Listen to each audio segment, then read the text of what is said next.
दोस्तों, स्टूडेंट और शिक्षक का प्यार इतना ज़्यादा होता है कि अपने पेरेंट्स माँ बाप से भी ज़्यादा भरोसेमंद प्यार होता है। आज की जो सच्ची घटना मैं आप लोग को सुनाने जा रहा हूँ, यह घटना महाराष्ट्र के उत्तर प्रदेश के औलाद गांव का है। दरअसल बात यह है कि 15 मई 2025 के दोपहर का समय हो रहा था। फैमिली थी, दूर टूर पर निकल रहे थे। फैमिली का एक सदस्य होता है जिसको बहुत तेज़ से टॉयलेट आ रहा था। वह गाड़ी को रोकता है। गाड़ी उस वक्त चल ही रही थी। शौचालय सोचता है कि वन में गाड़ी कहाँ रोकेंगे। तभी वह कहता है कि मुझे बहुत तेज़ टॉयलेट आ रहा है, गाड़ी को रोकिए, नहीं तो मैं गाड़ी में ही टॉयलेट कर दूँगा। वहाँ झाड़ियों के पास जब गाड़ी रोका जाता है, वह लड़का फिर टॉयलेट के लिए एक फैमिली बाहर जाता है और झाड़ियों के पीछे में जाकर टॉयलेट कर ही रहा था। पीछे में कुछ दूरी पर कोई वस्तु जलने की उसे गंध आती है, लेकिन बड़ी अजीब थी। वह टॉयलेट तुरंत करने के बाद वह टॉयलेट उस वस्तु के पास पहुंचता है और जैसे ही वो अपनी आंखें के सामने वह दृश्य देखता है तो उसके देखने के बाद उसके चीखें निकल जाती है और चिल्लाने लगती है, क्योंकि वहाँ एक लाश जल रही थी। ना कोई लकड़ियाँ थी, ना कोई शमशान घाट था, न अगल बगल कोई लोग थे। जैसे किसी का कोई अंतिम संस्कार होता है वैसा ही कुछ नहीं था, लेकिन उसे अलग दिख रहा था। वह समझ रहा था कि कुछ ना कुछ गड़बड़ है, और जैसे ही उसकी चीख निकलती है, उसके फैमिली के बाकी सदस्य कार के अंदर बैठे थे, वह दौड़कर उसके पास पहुंचते हैं। जाकर पूछते हैं क्या हुआ। तभी वह इशारा करते हैं कि देखो इधर। जो इशारा करता है वह देखते हैं कि वाकई सबकी आंखें खुली की खुली रह जाती है। दोस्तों, परिवार के सदस्यों ने कहा हमें पुलिस को कॉल कर देना चाहिए। अगर हमने पुलिस को कॉल नहीं की तो हो सकता है हमारे भी इसमें कोई फंसने वाली काम हो सकती है। वह पुलिस को कॉल करता है। पुलिस को कॉल करने के बाद फिर वहाँ कुछ देर के बाद पुलिस आ जाती है। पुलिस मौके पर पहुँच जाती है। इस जिले के जो एसपी होते हैं और वहाँ के पुलिस टीम के साथ लेकर लोकल स्टेशन का भी पुलिस जो लोहरा होता है, पुलिस स्टेशन के इंस्पेक्टर जो होते हैं, सारे अपने तन मन दल के साथ वहाँ पहुँच जाते हैं। दोस्तों, इस मामले की जांच पड़ताल करने के लिए आखिरकार मामला क्या है, पुलिस इन फैमिली से पूछती है। कहती कि आप जा सकते हैं, जाने से पहले अपना नंबर, डिटेल और एड्रेस वगैरह सारा बता दें, कहीं कि अगर ज़रूरत पड़े तो मैं आपको फिर से याद करूँगा। फिर ओल पुलिस मामले की जांच पड़ताल करना शुरू कर देती है। इसके लिए टीम बनाई जाती है, जिसमें टीम में यह लोग क्राइम ब्रांच के इंस्पेक्टर होते हैं। वह दिग्गज जो इंस्पेक्टर और बड़े ओहदे के अधिकारी जो लोग होते हैं, वहाँ के लोकल पुलिस के कांस्टेबल भी शामिल कर लिए जाते हैं और टीम को गठित की जाती है। टीम को एसपी साहब के आदेश से कम समय में इस घटना का खुलासा करने का आदेश देता है, लेकिन कोई ऐसा सबूत मिले तब ना, उसे सबूत मिल ही नहीं रहा था। आखिरकार कातिल कौन है? सबसे पहली बात यह थी कि उसकी पहचान नहीं हो पा रही थी। जो जलने वाला था वह भारी मात्रा में जल चुका था, उसको पहचान पाना मुश्किल काम हो रहा था। दोस्तों, आखिरकार 15 तारीख को लाश मिलती है। 16, 17, 18 लगभग 3 से 4 दिन बीत जाने के बाद 18 तारीख की यह बात दोपहर का समय हो रहा था। एक व्यक्ति शराब की नशे में होता है। वह पुलिस को कॉल करता है और फ़ोन करने के बाद कहता है कि साहब, मेरा दोस्त है जो कई दिनों से मेरे साथ शराब नहीं पीने आ रहा है। पुलिस वाले परेशान थे क्योंकि एक कत्ल का खुलासा करना है और ऊपर से इस तरह टेढ़ी मेढ़ी फ़ोन आ रहा था।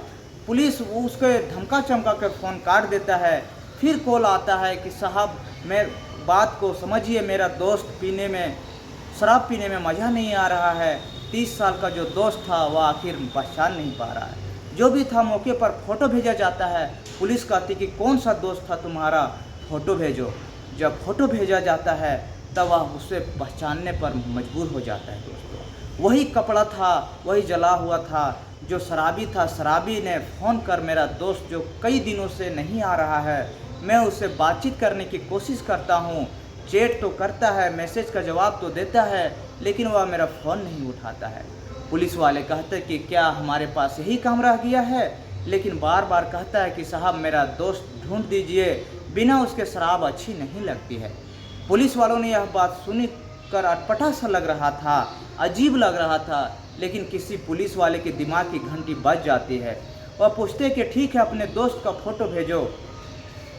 देखते हैं फ़ोटो भेजा जाता है। फ़ोटो भेजा जाता है, वहाँ फ़ोटो देखा जाता है तो हर किसी की आंखें फटी की फटी रह जाती है। दरअसल 13 मई 2025 का समय लिया हुआ फ़ोटो था और फ़ोटो में जिस उस व्यक्ति जो कपड़े पहने हुए थे, वही जो लाश के पास जो कपड़े मिले थे, दोनों अंडरवियर वगैरह सारा मैच कर रहे थे दोस्तों। हालांकि अंडरवियर उस वक्त नहीं, लेकिन पुलिस की जांच जब आगे बढ़ती है तब उस शराबी अब उसके दोस्त जो पूछा जाता है कि तुम्हारा जो दोस्त है वह कहाँ का रहने वाला है, उसका नाम क्या है, तो उसे रहने वाला होता है लोहरा का होता है। एक जगह लगती है जिसका सुयोग पर जगह है, वहाँ पर रहने वाला एक 32 साल का आदमी जिसका नाम है संतानु अरविंद देशमुख। संतानु अरविंद देशमुख यह कोई दिनों से लापता था, शराब पीने नहीं आया करता था। उसके दोस्त ने पुलिस से मदद मांगी। आखिरकार पुलिस उसके घर पहुंचती है और घर पहुंचने के बाद उसे पूछा जाता है। पता चलता है कि वह पैसे से एक प्राइवेट शिक्षक थे, टीचर, एक स्कूल में पढ़ाता था और उसको स्कूल जो एक दरोहा एक जगह लगती है, सनराइज इंग्लिश मीडियम स्कूल का टीचर होता है दोस्तों। उसके घर में एक महिला निकल कर आती है, उसी महिला का नाम निधि संतानु देशमुख है। जब उससे पूछा जाता है कि कौन है, वह कहती मैं उनकी पत्नी हूँ, बात करा दीजिए। जब बात करने की बात आती है तो वह कहती वो बाहर गए हुए हैं और जब आएंगे तो मैं आपकी बता दूंगा। उसका नंबर मांगा जाता है, नंबर तो चल रहा था। पुलिस ने जब उसकी लोकेशन निकलवाई, सीडीआर निकलवाई, तो पता चला कि लोकेशन तो घर की है, कहीं गया ही नहीं है। तभी मैडम के पास पुलिस दोहरा से आती है, फिर से आकर बात करने लगती है। पुलिस है कि आप क्या करती है, वह बताती कि जिस स्कूल में उसके पति शिक्षक हैं, टीचर हैं, वह उसी विद्यालय की प्रिंसिपल है दोस्तों। आखिरकार उस 24 साल की उस महिला ने उसके पति के बारे में पूछा जाता है, वह सही से बोलने को तैयार नहीं थी। पुलिस के सामने आड़ा टेढ़ा बोले जा रही थी। जवाब दिया जाता है, जवाब में उसका कुछ अलग था। पुलिस ने जब उसकी सख्ती से अपने तरीके से पूछना शुरू कर दिया, जब पुलिस ने सख्ती से पूछा तो बताना किया कि जिस विद्यालय के अंदर वह प्रिंसिपल है, उसी विद्यालय में उसका पति शिक्षक है दोस्तों। वह टीचर पढ़ाया करता था, यानी कि वह इस दुनिया में नहीं रहा। उसके बाद पुलिस ने पूछा कि क्या हुआ, वो बताती कि हम दोनों का प्यार हो जाता है, बहनता प्यार हो जाता है। उस वक्त लड़की का नाम होता है निधि तिवारी, जो प्रिंसिपल होता है। लड़के के नाम था संतानु अरविंद। दोनों की उम्र में लगभग 5 से 7 साल का फर्क होता है। दोनों का प्यार हो जाता है और दोनों एक दूसरे से शादी करने का फैसला कर लेते हैं। लेकिन घर वाले, परिवार वाले दोनों की शादियां और जाति से अलग हैं, इसलिए ज़्यादा खुश नहीं थे और ना ही पड़े तो ही सब अच्छा।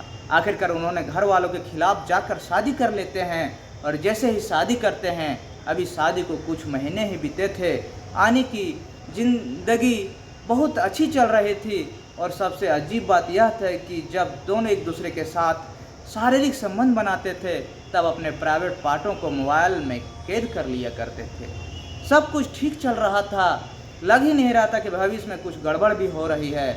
लेकिन कुछ दिन बीत जाते हैं, ऐसा बताया जाता है कि वो जो व्यक्ति है उसी स्कूल के अंदर टीचर हैं, उसकी पत्नी प्रिंसिपल है और वहाँ जाने के बाद वो आदेश जब चलाती है तो शायद उसको बुरा लगता है और शायद उसी वजह से उसने शराब पीना शुरू कर देता है दोस्तों। शुरुआत में कम, लेकिन धीरे धीरे उसको शराब की आदी हो जाती है। एक पल वह शराब के बिना नहीं रहता था। पैसे भी कम पड़ने लगते हैं। इसी बात पर जब घर में झगड़ा होने लगता है और वह प्रिंसिपल पत्नी को रोज़ किसी न किसी बहाने पीटा करती था। यह बात बद से बदतर होती चली जा रही थी। घर का माहौल लगातार खराब होता चला रहा था। आखिरकार वह पत्नी इतना परेशान रहने लगती थी कि मैं करूँ तो करूँ क्या।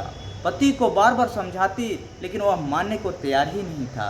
तभी उसने एक दिन अपने इंटरनेट के माध्यम से जानने की कोशिश की कि जहर कैसे बनाया जा सकता है, घर में जहर तैयार करने की विधि क्या है। आखिरकार उसे वहाँ से कुछ जानकारी मिल जाती है और 13 मई 2025 की शाम का वक्त था। उसका पति शराब के नशे में धुत होकर जब घर में आता है तब भी झगड़ा करता है, लेकिन इसी बीच में उसे सीख लिया था कि जहर कैसे बनाया जाता है। आखिरकार उसने जो धतूरे के बीज होते हैं, साथ ही उसने पैरासीटामोल की बहुत सारी गोलियों को मिश्रण तैयार करता है और मिश्रण तैयार करने के बाद जो उसका पति है, अपने पति से प्यार से पूछती है कि मैं तुम्हारे लिए क्या बनाना शेक बना दूं। वह देखता है कि बड़ा आश्चर्य होता है, आज तो तुम अच्छे से बात कर रही हो। वह कहती कि नहीं, कोई दिक्कत नहीं है, क्या मैं तुम्हारे लिए बनाना शेक बना दूं। वह कहता है कि ठीक है, बना दो। लेकिन जो मिश्रण उसने तैयार किया था वह उसमें बनाना शेक में मिला देता है। उसका पति उसे पी कर लेता है दोस्तों। जहर जैसे ही पीता है, यानी कि बनाना शेक पीता है, कुछ देर के बाद वो दम तोड़ देता है। लगभग आधे घंटे तक बताया जाता है कि वो तड़पता रहता है, पत्नी देखती रहती है। उसके बाद उसे दम तोड़ देता है। उसके बाद उसकी पत्नी पूरी रात उसकी लाश के साथ ऐसे ही बैठा रहती है, उससे बातचीत करती है, शिकायत करती है। उसे लग रहा था कि ज़िंदगी में कहाँ से कहाँ लोग पहुँच गए, प्यार करते थे, शादी हुई, इसके बाद फिर यह आज पूरी तरह से निकल जाती है। दिन निकलता रहता है, तैयार होता है, जैसे रोज़ की तरह तैयार होती है। वह तैयार होकर अगले दिन यानी कि 14 मई 2025 को अपने विद्यालय जाती है। पूरा दिन नॉर्मल रहती है दोस्तों।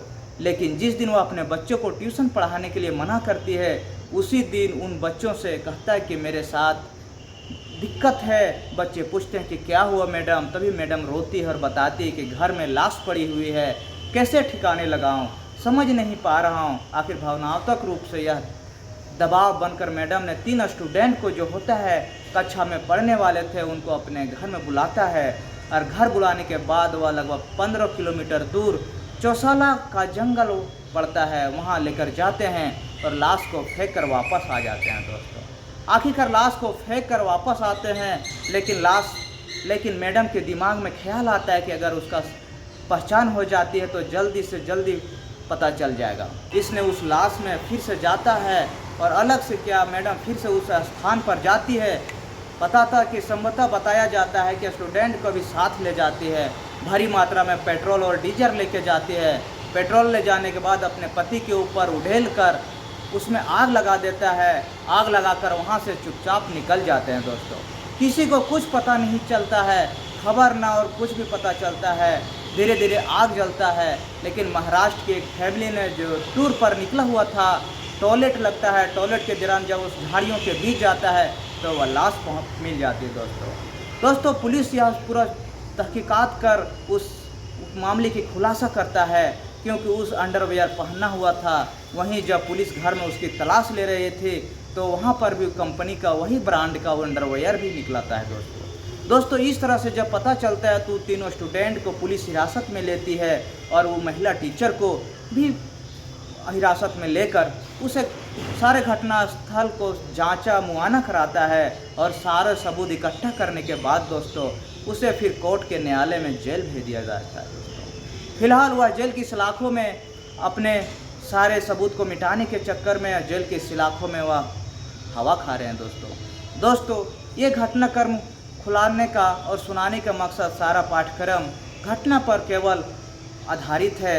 यह घटनाक्रम की समाज में इस तरह से घटना आम हो चुकी है दोस्तों। अगर आप लोग मेरे चैनल पर नए हैं तो चैनल को सब्सक्राइब कर दीजिए और कहानी में थोड़ा सा भी अच्छा लगे एक कमेंट करके ज़रूर बताइए दोस्तों। फिर मिलते हैं अगले वीडियो में, तब तक के लिए नमस्कार।